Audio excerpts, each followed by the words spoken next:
உங்கள் வாழ்வை வாழ. Cheers, a senior living by Casa Grande. Life begins at 50.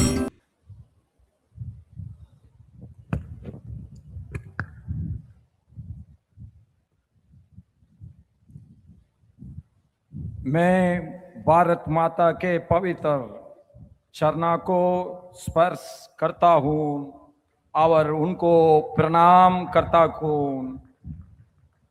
எல்லாம் சிவமயம். எல்லோருக்கும் என் நெஞ்சத்திலிருந்து ஆழத்திலிருந்து எழுகின்ற வணக்கத்தை உரித்தாக்குகிறேன்.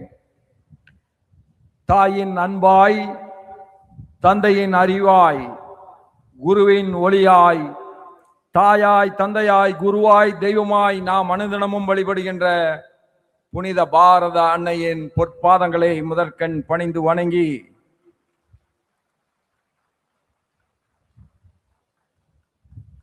இந்த தேசம் வாழ்க என்று சொல்வதால் நாம் தமிழுக்கு எதிரானவர்களா? இல்லை.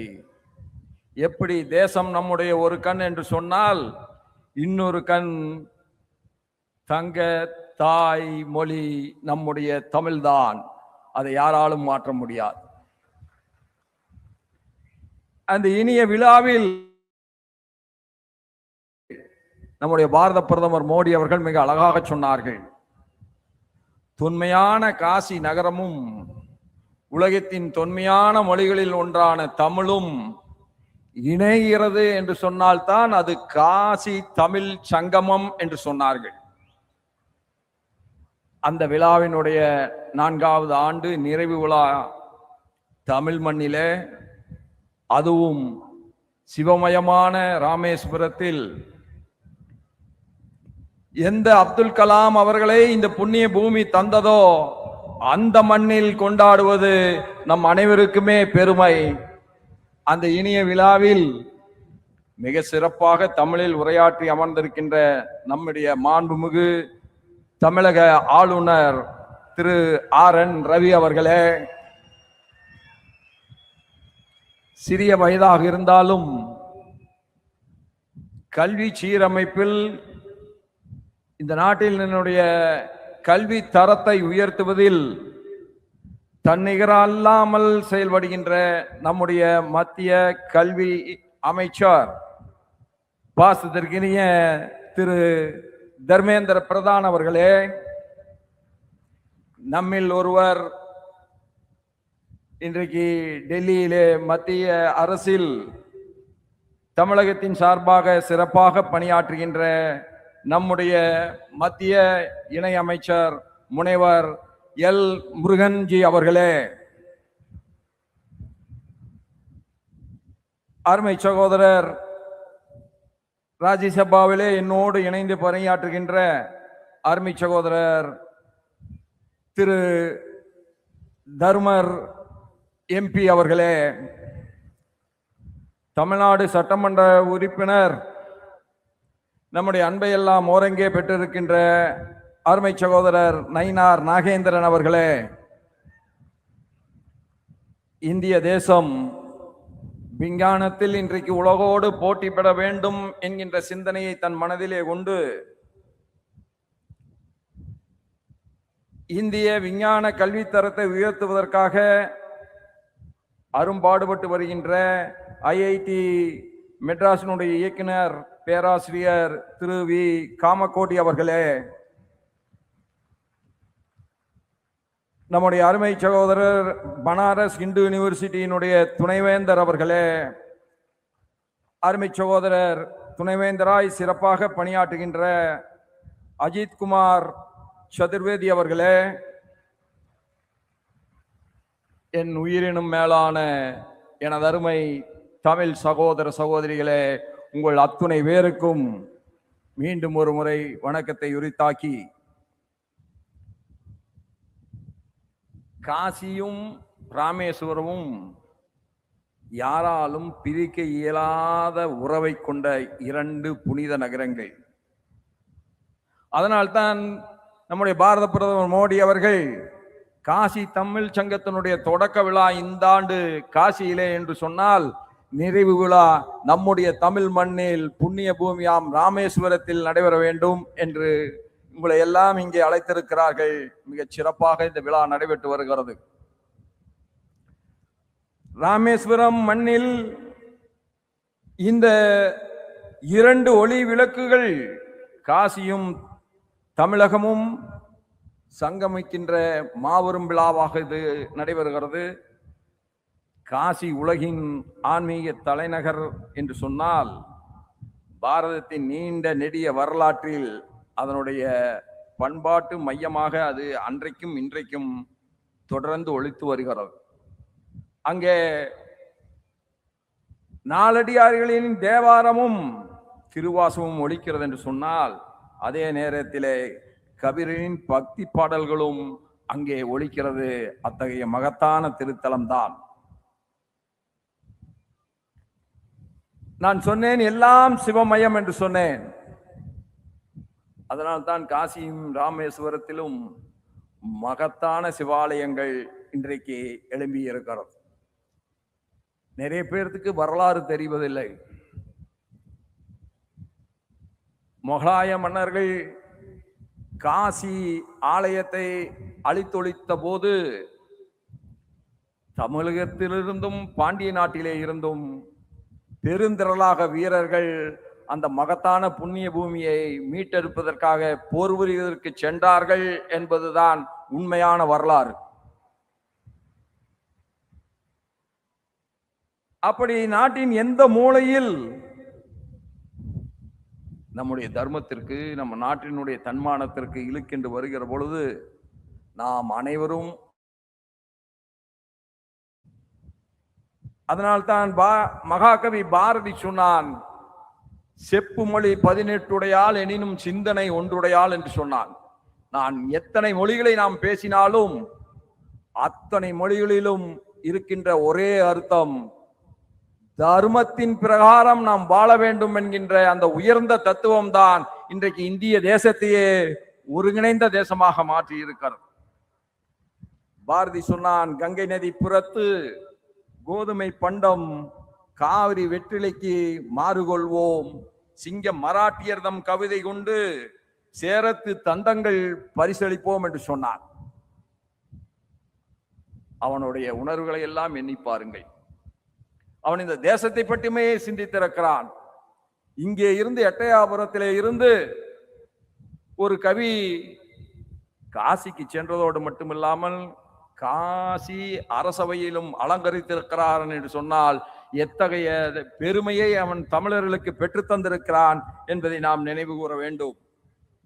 அந்த பாரதி கண்ட கனவு இன்றைக்கு நம்முடைய மாண்புமிகு பாரத பிரதமர் நரேந்திர மோடி அவர்களுடைய தொலைநோக்கி பார்வையால் கூர்மையான திட்டங்களால் நிறைவு பெற்று கொண்டு வருகிறது. எந்த திட்டமாக இருந்தாலும் அது தமிழனுடைய பெருமை நிலைநாட்டுகின்ற வகையிலும் இருக்கிறது, இந்திய தேசத்தினுடைய பெருமையை நிலைநாட்டுகின்ற வகையிலும் இருக்கிறது.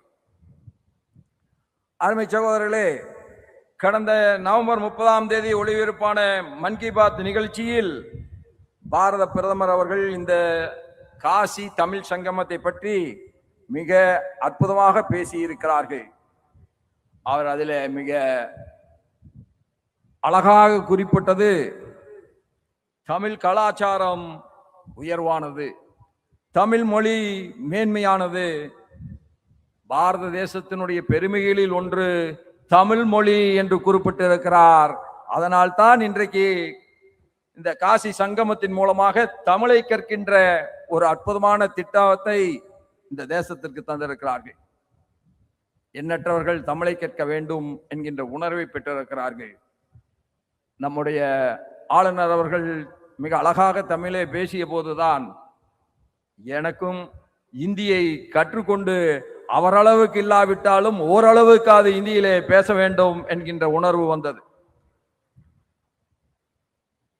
இதற்கு முந்தைய காசி தமிழ் சங்கம் நிகழ்வுகளிலும் நான் கலந்து கொண்டிருக்கிறேன். அந்த காசி நகரத்துக்கு இருக்கின்ற பெருமைகளில் ஒரு மகத்தான பெருமை எது தெரியுமா? அந்த கோயிலுக்கு ஒரு பெரிய இக்கட்டான சூழ்நிலை வந்தபோது அங்கே அதற்கு தினந்தோறும் தேவையான பூஜை பொருள்களை எடுத்துச் செல்வது ஒருவருக்கு அளிக்கப்பட்டது.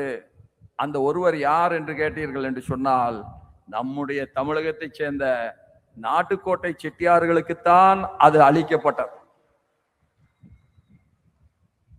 அருமை சகோதரர்களே, நான் கடந்த மாதம் காசி மாநகரத்துக்கு சென்றிருந்தேன்.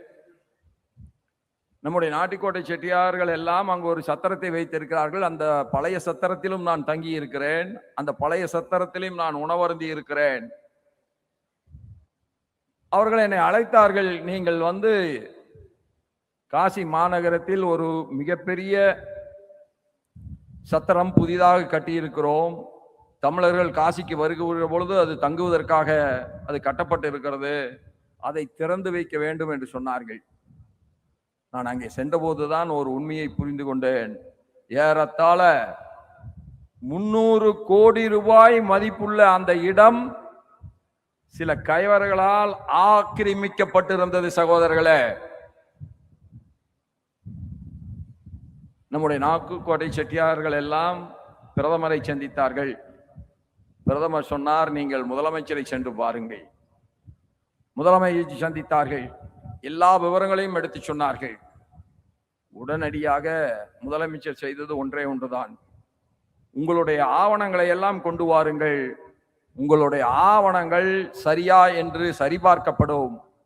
உண்மையிலேயே அது உங்களுக்குத்தான் பாத்தியப்பட்டது என்று சொன்னால் அந்த நிலம் உங்களை தவிர வேறு யாருக்கும் செல்லாது, அது உங்களுடைய கைக்கு மீண்டும் வரும் என்று சொன்னார்களாம். எடுத்தார்கள், பார்த்தார்கள். நம்மவர்கள் பொய் சொல்வார்களா? நாட்டுக்கோட்டை செட்டியார்கள் எங்கே இருக்கிறார்களோ அங்கே தர்மம் இருக்கும், அவர்கள் எங்கே இருக்கிறார்களோ அங்கே நியாயம் இருக்கும். தங்களுக்கு அல்லாத ஒன்றை தங்களது என்று சொல்வது அவர்களுடைய சரித்திரத்தில் இல்லை. அவர்கள் எல்லா ஆவணங்களையும் எடுத்து காட்டிய போது முழுமையாக இந்த இடம் உங்களுக்கு சேர்ந்தது என்றுதான். வெறும் 48 மணி நேரத்தில் அந்த நிலம் மீட்கப்பட்டது. மீண்டும் அது நாட்டுக்கோட்டை செட்டியார்களுடைய வசமாகியது. இன்றைக்கு பல மாடிகளை கொண்ட மாபெரும் தங்குமிடமாக அது உருவெடுத்திருக்கிறது. தமிழகத்திலே கூட இப்படி யார் சொத்துக்கும் ஆசைப்படாத ஒரு சூழல் வர வேண்டும் என்று நான் இந்த சிவபெருமானை வேண்டுகிறேன்.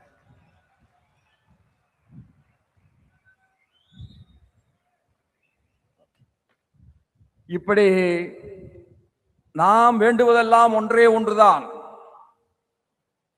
உயிரே போகினும் உலகின் உன்னத நிலைக்கு நம்முடைய பாரதம் வர வேண்டும். அப்படி உலகின் உன்ன நிலைக்கு பாரத தாய் வருகிற பொழுது தமிழகத்திலும் மகத்தான முன்னேற்றம் வர வேண்டும். உலகத்தின் உச்சத்தை பாரத தேசம் தொடுகின்ற பொழுது பாரத தேசத்தின் உச்சத்தை தமிழகம் தொட வேண்டும் என்பதுதான் நம்முடைய பிரார்த்தனை. அருமை சகோதரே, எந்த இடத்துல இங்கே நான் இருக்கிற பொழுது சொன்னார்கள், துணை குடியரசுத் தலைவராக உயர்ந்திருக்கிறார்கள் என்று சொன்னார்கள். நான் உங்களுக்கு ஒன்றே ஒன்றைத்தான் கோடிட்டு காட்ட விரும்புகிறேன். எந்த இடத்திலே இருந்தாலும் நாம் என்றைக்கும் அகங்காரம் கொண்டவர்களாக இருக்கக்கூடாது. மக்களில் ஒருவராய், உங்களில் ஒருவராய் என்றைக்கும் உங்களோடு இருப்பேன் என்று கூறி இத்தகைய அற்புதமான விழாவிலே கலந்து கொண்டு தமிழையும் தமிழ் தாயையும் காசியையும் சிறப்பாக பேசுவதற்கு ஒரு வாய்ப்பளித்த நம்முடைய அத்துணை தமிழ்ச்சங்க ஏற்பாட்டாளர்களுக்கும் என் இதயத்தின் ஆழத்திலிருந்து எழுகின்ற நன்றிதனை காணிக்கையாக்கி, வளமான தமிழகம், பலமான பாரத தேசம், இன்றைக்கும் என்றைக்கும் பாரத தேசம் ஒன்றுதான். எந்த தீய சக்தியாலும் பாரத தேசத்தை பிளவுபடுத்தவே முடியாது. ஒன்றுபட்ட பாரத தேசமே நம் உயிர் மூச்சு என்று கூறி, வாழ்க பாரதம், வாழ்க தமிழ் என்று கூறி நிறைவு செய்கின்றேன். நன்றி, வணக்கம்.